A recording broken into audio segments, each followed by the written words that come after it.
আসসালামু আলাইকুম রহমতুল্লাহি বারাকাতু। সবাইকে পবিত্র ঈদ উল আজহার অগ্রিম শুভেচ্ছা। পবিত্র ঈদ উল আজহা উপলক্ষে আমরা যে ওয়াজিব কাজ করে থাকি তার মধ্যে অন্যতম হচ্ছে তাকবীরে তাশরিক। আগামী 27 মে রোজ বুধবার বাদ ফজর হইতে আগামী 31 মে রবিবার আসর পর্যন্ত আমরা তাকবীরে তাশরিক প্রত্যেক ফরজ নামাজের পর বলবো। আল্লাহু আকবার, লা ইলাহা ইল্লাল্লাহু, আল্লাহু আকবার ওয়ালিল্লাহিল হামদ।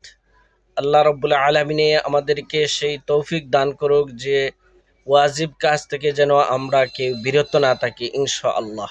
সবাইকে আবারও অগ্রিম ঈদ মোবারক।